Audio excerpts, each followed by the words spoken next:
So I recently watched this movie called American Satan. This film was made by Sumerian Films, which is also Sumerian Records, a record label with many artists under its belt. Anyway, this movie was about a young rock band called The Relentless that drop out of college to move to the Sunset Strip to chase their dreams.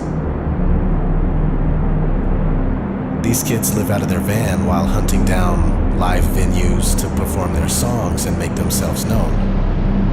Struggling from day to day, they keep running into an enigmatic old man that says strange things. First, when they arrive in California, John 7:24. Stop judging by mere appearances, and instead, judge correctly. Can I show you boys around town? Then they run into him again a little while later. Do you know how long I've been stuck here, in this vessel, waiting for you four dicks to show up? Do you know how long? What the fuck? Then they keep hustling and trying to make headway, playing shows and barely scraping by. Then, yet again, they come face to face with the mysterious man. Only this time, he's rolling in style, and he gives himself away. Sorry. Who the hell are you? Use your imagination, dude. It's not what you feel, but what you see.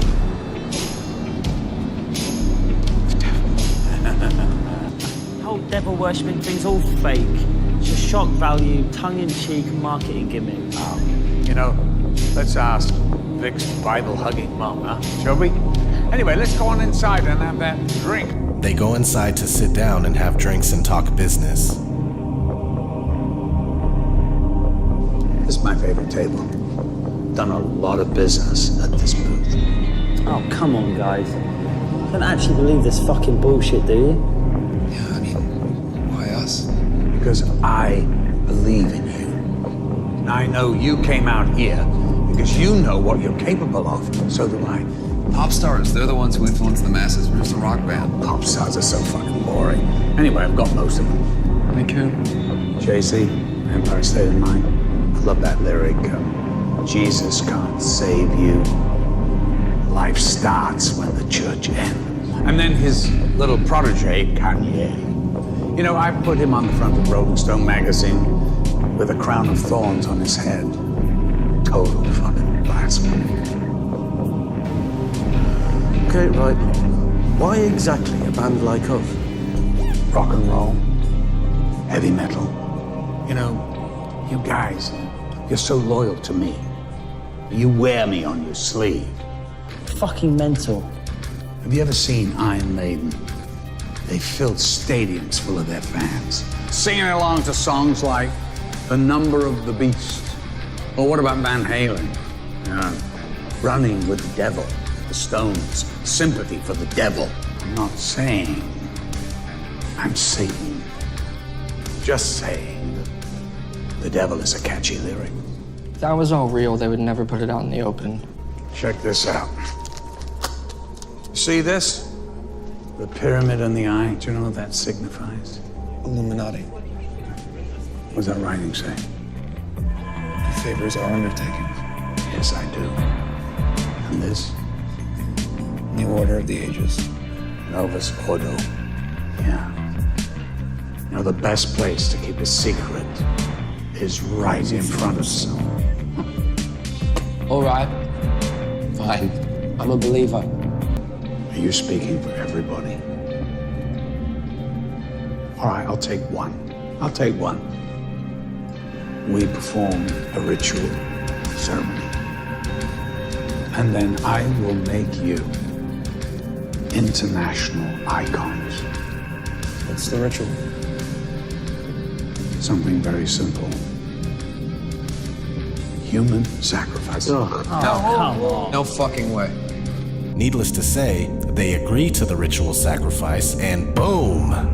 They blow up and become the most popular band overnight with their debut album, American Satan.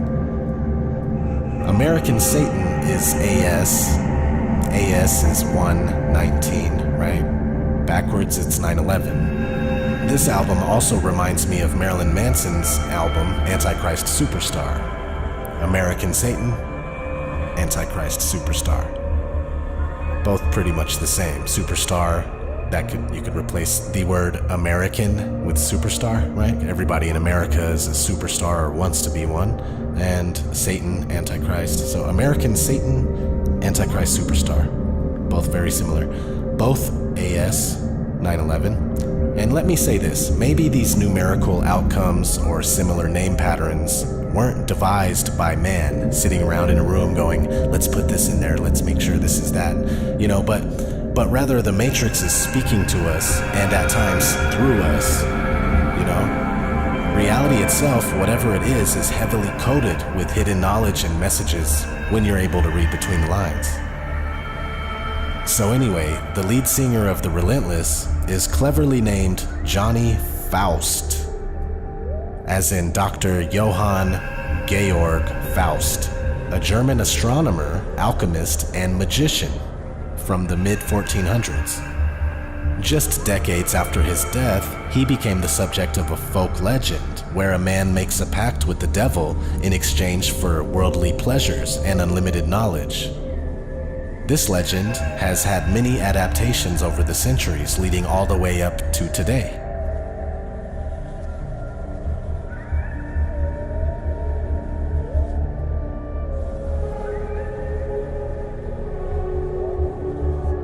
In fact, there is a 1994 Faust movie by Jan Zwankmeyer. On the cover for the movie, the Faust character is using his hand to cover up one of his eyes. Very interesting, right? Being that we constantly see this among famous people, Hollywood icons.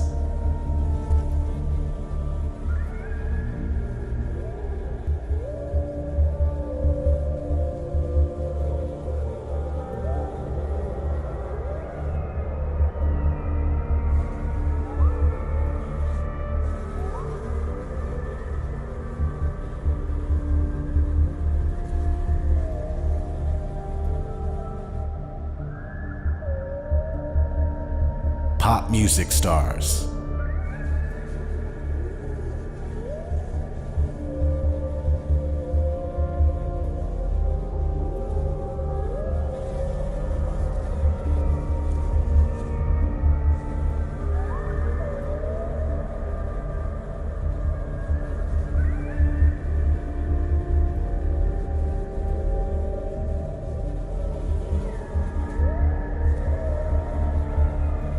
The fashion industry.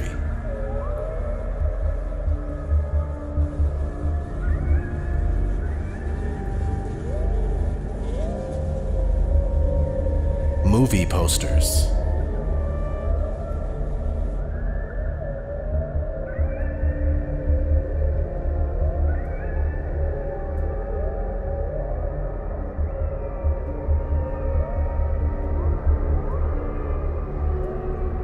Movie covers. Album covers.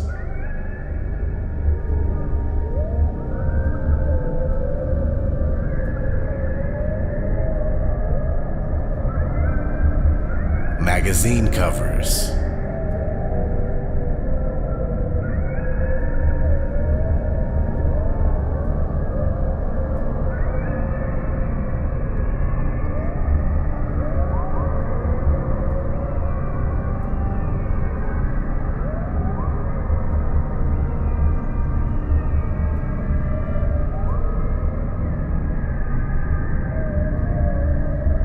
Music videos.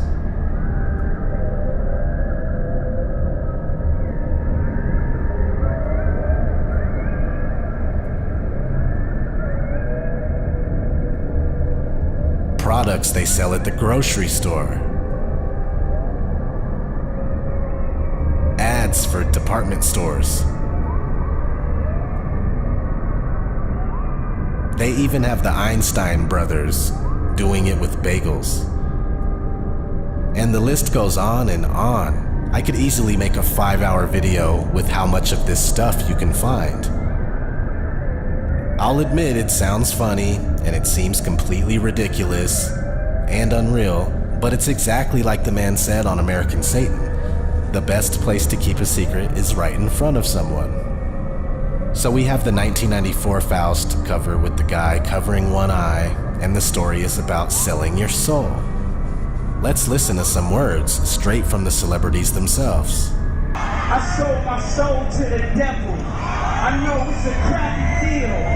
Music came with a few toys like a Happy Meal. It's like the boy in the bubble who never could adapt. I'm trapped. If I can go back, I never would have rapped. I sold my soul to the devil, I'll never get it back. I sold my soul to the devil, and the price was cheap. And yo, it's cold on this level, cause it's twice as deep. Picture a nigga on the verge of living insane. I sold my soul for a chance to kick it and bang.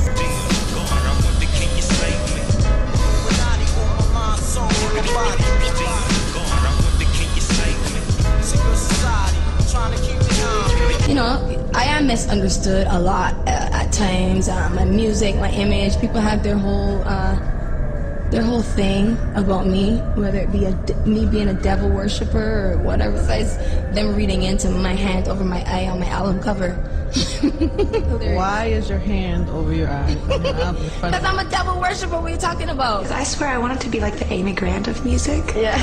But it didn't work out, and so I sold my soul to the devil. Why do you still do it? Why are you still out here? Well, it goes back to the destiny thing. You know, I made a bargain with it, you know, a long time ago, and I'm holding up my hand. What was your bargain? To get where I am now. Should I ask who you made the bargain with? with the chief commander.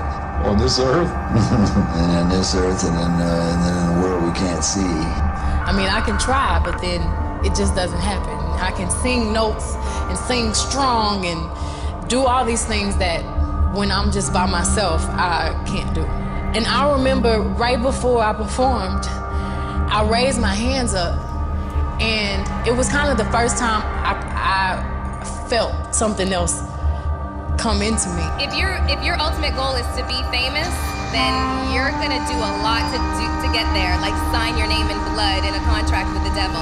Yeah, and it like really upset me, so I like summoned Satan, and I write about how I made it. Where do you summon Satan?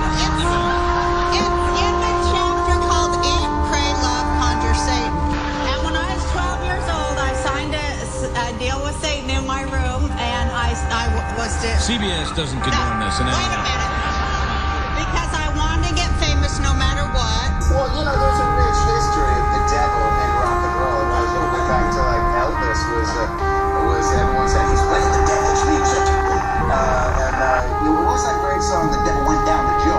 Oh, Charlie Daniels. Charlie Daniels, he had some devil in there, and it goes even back to even before that. It was Robert Johnson, right? And you can find his roots, you know, way back to the beginning of rock. And so, you know, had we sold our soul to the devil? How else can you explain this being here? Now, I'm not here trying to tell you that these people were face to face with the devil, shaking his hand or something like that. But this all really is satanic. It's all about materialism, wealth, and living a life full of earthly pleasures while neglecting spiritual wealth and well-being. For what is a man profited if he shall gain the whole world and lose his own soul? Or what shall a man give in exchange for his soul?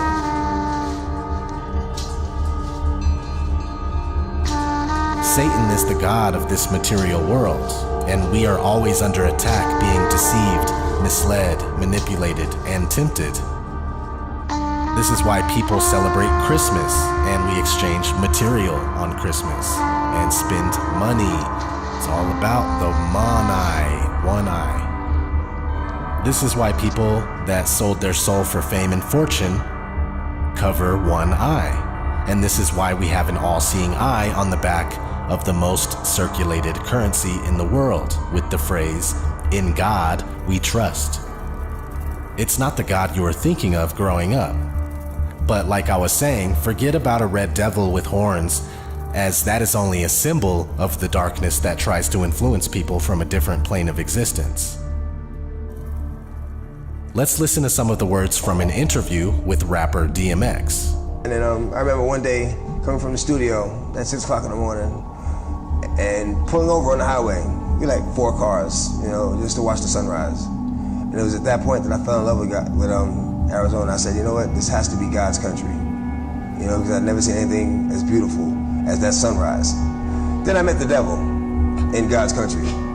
You know, and it's not so much who, it's what, you know, what happens and the things that the devil does. It's not so much a person, even though he acts through people.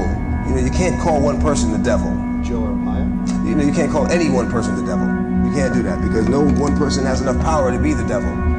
So you see, that gives us a little bit of insight right there, you know? The people you deal with, they're all influenced. It's all influence. For we wrestle not against flesh and blood, but against principalities, against powers, against the rulers of darkness of this world, against spiritual wickedness in high places. Rock music, and music in general, has definitely been guided and controlled by spiritual wickedness. It's obvious.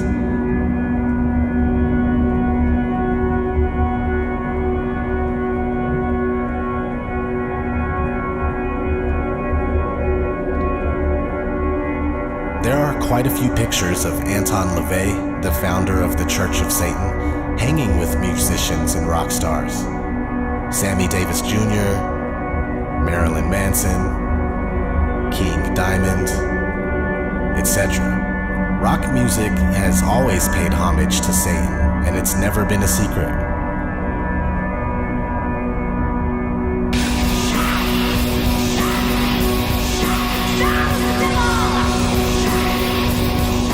Rap music is doing it now too.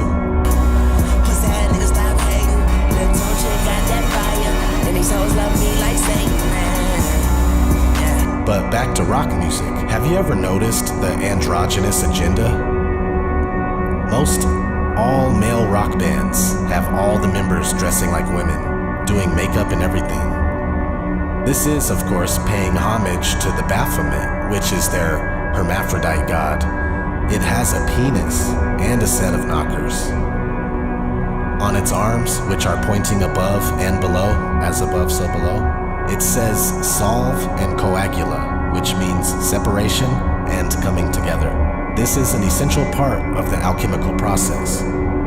What's funny is that the guy that plays the vocalist for the Relentless on American Satan is the vocalist for a real band called Black Veil Brides, and they dress up like women. It's getting crazy. It's either like they are guys dressing like women, or they're women. They really are trannies. There's a huge transgender agenda going on where people that you would never suspect of being the opposite sex are actually the opposite sex. They're trannies. They were born and bred to be trannies, and this happens very often in Hollywood and, you know, the music industry, which is a part of Hollywood for the most part.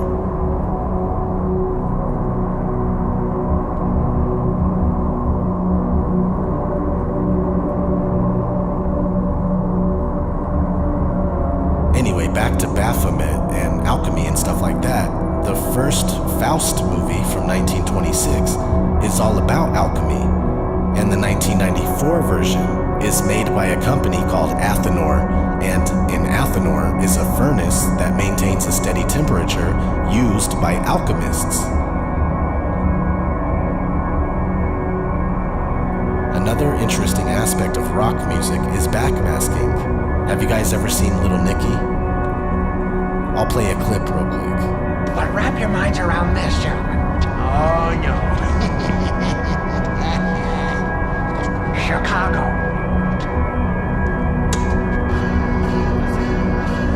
I love this song. I command you in the name of Lucifer to spread the blood of the innocent. Oh my God, Chicago kicks ass. That was awesome. See, and that's comedy. People laugh and stuff, but this happens in real life. Stairway to Heaven, for instance.